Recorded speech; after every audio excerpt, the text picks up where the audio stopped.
First Local News Weekly Report with Colette Linden. Good evening, I'm Colette Linden with a weekly look at your local news. A devastating fire earlier this week in the downtown area is still under investigation. Sault Ste. Marie Fire Services say the building that housed a vape shop on the lower level will have to be demolished because it has been deemed unsafe. Sault Fire Services Fire Chief Peter Johnson told First Local News that Sault Ste. Marie Police will also be involved in this investigation, as arson has not yet been ruled out. Yes, we're still have our investigators looking at everything that took place yesterday, and it'll take them some time to review what they took from it yesterday and put forth a report, and probably work with police services as well. And at some point in the near future, we'll probably have either a release from ourselves or a joint release with police services. The fire broke out early Wednesday morning when fire services was dispatched. Flames and heavy smoke was seen coming out of the upper floor window. Sault Police Service closed Queen Street from East to Brock Street for most of the day on Wednesday. The street has since been reopened, and nearby stores on either side of the building have been given the okay for occupancy. City homeowners can now get creative with their boulevards. City Council and city staff revised a bylaw to support boulevard gardens in your neighborhood. This motion was developed through group work that included Clean North, the Sault Naturalists, Sault Horticultural Society, Sault Climate Change, and New North Greenhouses. Perennial and annuals are allowed as long as plants are not more than 30 inches high in order to ensure vehicular traffic sightlines. Homeowners must also ensure that gardens are maintained within lot lines. If you are an owner of a multi-unit residential unit, a free seminar may be of interest to you. Sault Ste. Marie Fire Services is providing a seminar at City Hall on May 29th. Fire prevention officers will be in attendance to provide crucial information on fire safety and compliance with regulations for this property classification. The seminar will be held on Wednesday, May 29th at 1:30 p.m. with a second session at 6:30 p.m. Sign up is required. The seminar will take place at City Hall, 99 Foster Drive on the 3rd floor in the Russ Ramsey Room. Refreshments will be provided, and to sign up for the seminar, please contact Public Education Officer Aaron Gravel at 705-949-3333, extension 2246, or by email at fire@cityssm.on.ca. The Insurance Bureau of Canada has released a report that finds transport drivers with less training and experience are more likely to be involved in collisions and make costly claims than drivers with more training and experience. Insurance claims related to commercial trucking accidents have been increasing rapidly in recent years. MNP, a leading professional services firm, prepared the report, saying that more than 90% of all food, consumer, and other material goods moved by trucks across Canada. Some of the concerns raised in the report include mandatory entry-level training that has yet to be implemented across the country, and that training quality varies by school. There needs to be oversight and standards to be enforced. MNP included that the MELT program, MELT, does not fully prepare drivers to operate a heavy truck in all conditions. An additional one-on-one onboarding and mentorship is needed. Sault Ste. Marie Fire Services unveiled new gear for its team of 80 frontline firefighters at its #1 fire hall Thursday. Fire Chief Peter Johnson hailed the new protection as a significant stride forward in safeguarding firefighters, adding Sault Fire Services is one of the first departments in Canada to get this new gear. The outgoing gear was deemed unfit for use due to substances, or PFAS, some of which have been linked to cancer, including testicular, kidney, breast, and bladder, through lengthy exposure. PFAS, also known as forever chemicals, were used to create a durable water-repellent coating. Typically, firefighting gear has 3 unique protective layers: an outer shell, a moisture barrier in the middle, and an inner thermal layer. The amount of PFAS in firefighting gear varied by manufacturer, but studies showed the highest concentrations could be found on the 2 outermost layers. Absolutely. Senior fire management worked very closely with City Council and our mayor, as well as our Sault Ste. Marie Professional Firefighters Association, to make sure that we got this rolling quickly, did the research, saw how important it was for our firefighters and their safety. Everybody worked together and saw the need for this, and they got it done, and we have the gear here. More news coming up, but first, here's our visit to the Cat Cafe with Heidi Ivany and a pet looking for their new home from TAG.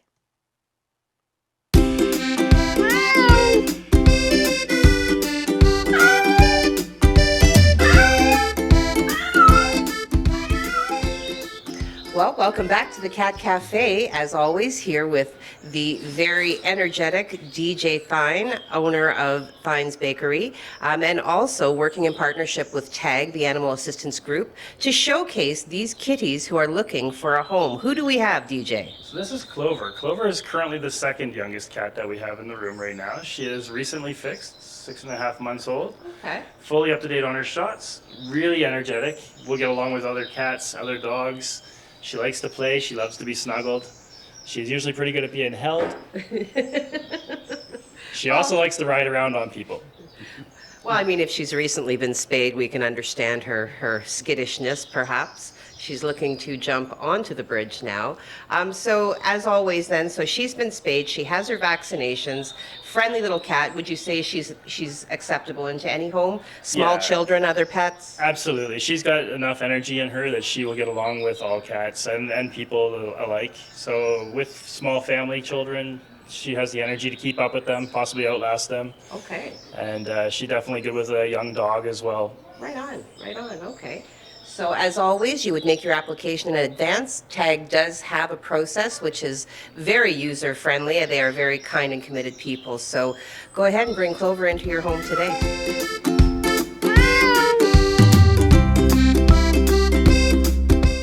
Thanks, Heidi. We have more coming up after this short break. The First Local Weekly Report is made possible with the support of these community-minded sponsors. The Medicine Shop, offering professional and confidential pharmacy services. The Medicine Shop, 59 Great Northern Road. Canadian Tire, made for life in Canada, 200 McNabb Street, Sault Ste. Marie.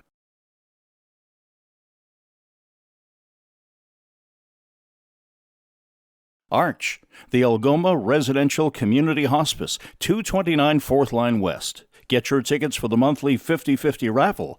When you help hospice, everyone wins.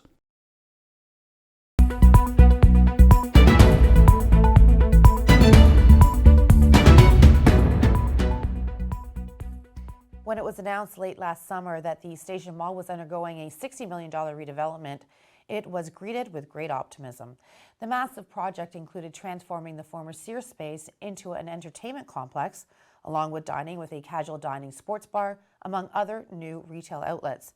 Station Mall has hired trusted hospitality advisors, the Stratton Hunter Group, to aid in its transformation into a thrilling hub of adventure and excitement, said a release issued back in August 2nd of 2023. Since that big announcement, there has not been much happening in form of a major redevelopment. However, after FirstLocalNews.com published this story last week, the Stratton Hunter Group reached out saying they will have a full detailed update on the Station Mall plans coming May 13th. The YMCA on McNabb Street will remain open. That was the news that First Local broke on Tuesday. In a release issued by the city, the YMCA has reached an agreement for a local charitable foundation to acquire its building at 235 McNabb Street in order to assist the Y in improving the cash flow and helping to sustain operations. The local charitable foundation has expressed a desire to remain anonymous at this time. The due diligence period for the agreement is taking place over the next 60 days, and the previously announced closure date of May 15th is postponed until further notice. Plans are underway to continue and to resume programming through the summer, which includes childcare operations. Meanwhile, about 30 people turned out on Thursday, some carrying signs thanking Sault Ste. Marie for caring about the YMCA and showing their support. Others waved at passing horn-honking vehicles, and some did a bit of both. The tone and tenor of Thursday's Save the Y rally was markedly different than the one that we had 3 weeks ago in the west side of a building many feared would close its doors next week. A local charitable foundation has come forward and offered to buy the building, built in 1965, and in need of restoration work for $2 million. City Council will meet Monday night, and a resolution calling for the city to contribute $505,000 to match Northern Ontario Heritage Fund Corporation funding to enable those needed repairs. That resolution is expected to pass. And at the beginning of the funnel, there was a lot of people interested in helping the Y survive. And it took us going through that funnel with a number of interested parties and coming out the other end with what's being proposed here on Monday and throughout the next 60 days really is the critical period. But it took some effort, and there was a lot of different options that were considered, and this one seems to be the one that is the most viable, provided it goes forward. Well, thank you to everybody. Thank you to the whole community, those folks that came out to support us at our first rally, the town hall today, through the group, through talking to their friends and their circles about why the Y is important. It really has made a difference, and it helped get us to where we are today, where the doors are still open here and we're figuring out the next steps to keep this in our community for many, many years. Sault, Ontario city officials are expected to spend $793,000 over the next 3 years to develop the idea of a public access port at Algoma Steel. Councillors agreed last week to spend a total of close to $200,000 over the next 3 years to hire a senior coordinator for the port development. Sault Ste. Marie Economic Development Corps has agreed to kick in an equal amount, and the city is applying for $396,900 in funding from Transport Canada's Green Shipping Corridor program. Talks are also taking place with Northern Ontario Heritage Fund Corps about additional cash. By allocating funds to the port project over the next 3 years, the city is hoping to finally move from talking about the potential to unlocking it. The idea has been on the back burner for over a decade. 2 Sault Ste. Marie residents were among 64 people arrested following a province-wide child exploitation investigation. The Ontario Provincial Police announced staggering numbers in online child exploitation arrests as part of province-wide Project Aquatic on Wednesday. Members of the OPP-led provincial strategy to protect children from sexual abuse and exploitation on the internet took part in child sexual abuse investigations that was both reactive and proactive.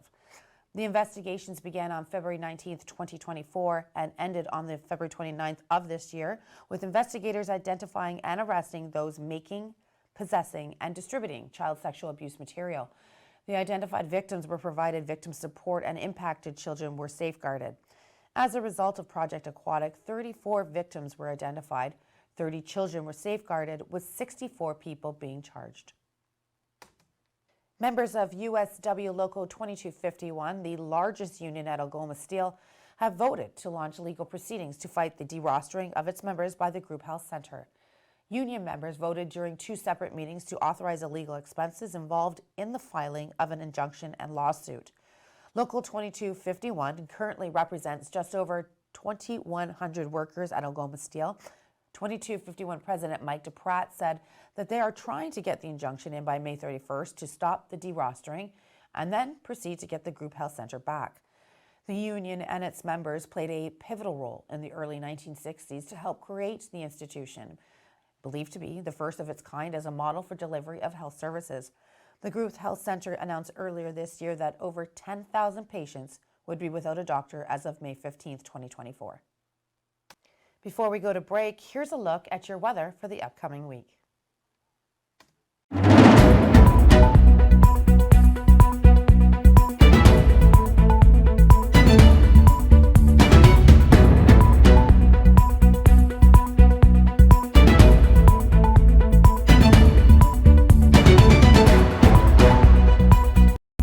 The First Local Weekly Report is made possible with the support of these community-minded sponsors. Canadian Tire, made for life in Canada, 200 McNabb Street, Sault Ste. Marie. The Medicine Shop, offering professional and confidential pharmacy services. The Medicine Shop, 59 Great Northern Road. Arch, the Algoma Residential Community Hospice, 229 4th Line West. Get your tickets for the monthly 50/50 raffle. When you help hospice, everyone wins. Welcome back. Heidi Ivany has a few special guests in the studio to chat about an upcoming event. Heidi? Well, today I have with me in studio 2 people very committed to making a difference in the community with every day and every step that they take. I welcome Terry Caparosi, who is the Executive Director of the Alzheimer Society of Sault Ste. Marie and Algoma District, and BF Fioramenti, who is the Community Resource Development Coordinator, both very busy, compassionate people. Welcome. Thank you, Heidi. Thank you, Heidi. So nice to have you back. Now, this May is a very, very busy month for you. It certainly is. May is Walk Month. Yes. The IG Wealth Management Walk for Alzheimer's Yes. takes place on Sunday, May 26th. And it's actually right out of our parking lot on Great Northern Road. Oh, very nice. So okay. we have tents set up in the front for seating and all kinds of activities for the kids. Registration starts at 12 noon. Okay. And then the walk after opening ceremony starts at 1 o'clock. Okay. And they walk up Great Northern Road and then turn left into the neighborhoods in behind our office. Oh, nice. Kind okay. of circle back into our parking lot, and then we have closing ceremonies. We have entertainment, some refreshments, activities like I had mentioned. So it's a fun day for the entire family. Very nice. And okay. we invite the entire city to come out and join us. Oh, for sure. And it is a fundraiser because we have to raise over $400,000 a year for our services. Wow. So you can register online at walkforalzheimers.ca. Okay. We also have paper pledge forms that people can use. Okay. And it has the pledge form part in the middle. Gives you a little bit of information about the event itself. And you can, add it to your social media and ask for support. The money does stay local for our local services. Okay. And we have some great sponsors, one being Oldies 93, Evolution, and Henderson. Okay. There are our platinum local sponsors. Okay. IG Wealth Management is a national sponsor, so across Canada, where all of the chapters are, Okay. They're supporting those chapters with some sponsorship. Because we've talked about this the last time you were in, the prevalence seems to be increasing of people who are receiving a diagnosis. I'm not sure if it's becoming more prevalent or if we're getting better at detecting it earlier, but certainly it is a condition that has touched many lives. Yeah, it sure has, Heidi. And I think you're right. The prevalence has increased over time. Given our population and the community that we live in, not just here in Sault Ste. Marie, but right across the province and the country, there's more and more people being diagnosed. I think one of the things is that the awareness is out there. Right. There's much more education that's available. There's much more awareness that's available. And that really does help to bring people into the society. I think one of our biggest goals is to ensure that we support as many people in our community as possible. Right. So by promoting the walk, the IG Wealth Management Walk for Alzheimer's, it's not just about raising money, it's about awareness in our community 100%, too. yes. And we really build that as one of our signature events for this year. Our goal is to raise over $100,000, and you know that we live in a very generous community. Our families really do support the work that we do. And as Bia said, our sponsors have come forward again to really get behind the walk. And it's so important that we continue to build on the successes that we've had year over year. Right. So this is certainly a significant fundraising event. You do host other events throughout the year. I think of the drive-through, the Forget Me Not drive-through. You do those more than once. So certainly and given what you have to raise, these events and the support of the community is critical. That's the one thing. Our city and the Algoma district are so generous with their time, whether they're volunteering, and with their donations, with their support of what we do. Right. So we really appreciate that, and we never take that for granted. We really want people to know how much we appreciate that. One of the things that we actually do for the walk is that every person that actually is a participant is getting a water bottle this year. Very nice. And then, of course, if you raise $100, you get one of the T-shirts. This year, they're white. Okay. And then this year, this is something new. If you raise $500, it's almost like a mini version of a Lululemon bag, a crossbody bag. So that's something new and exciting. And that just kind of, awards people that are raising funds for us.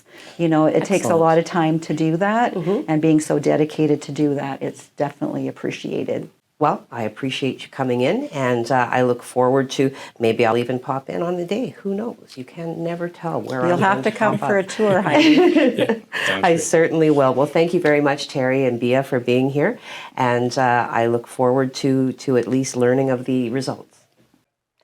A young man from southeastern Ontario has embarked on a journey of more than 4,000 kilometers across the country and made it to Sault Ste. Marie. Ryan Mitchell from Cobourg, Ontario, began his bike trek on May the 1st in hopes of raising $50,000 for cancer research for the Hospital for Sick Children. I'm looking forward to it because, you know, it's going to build character. It's going to build a lot of mental strength, and I'm going to have to push through things that I never thought I could do. And yeah. Last year I went to Montreal and Ottawa and back from Colborne, Ontario, and I raised just under $2,000, and then I wanted to do something a lot bigger and better when I got back, and I raised just under $2,000, so I thought, you know, I'll go across Canada and I'll raise $50,000 this time. And so Mitchell says he expects to make it to Vancouver Island in about 60 days, but if he's lucky enough to raise the $50,000 before, he'll be happy he achieved his goal. To find out more on his cross-country bike ride, how to donate, and the worst thing he has experienced so far, go to firstlocalnews.com for the full story this week.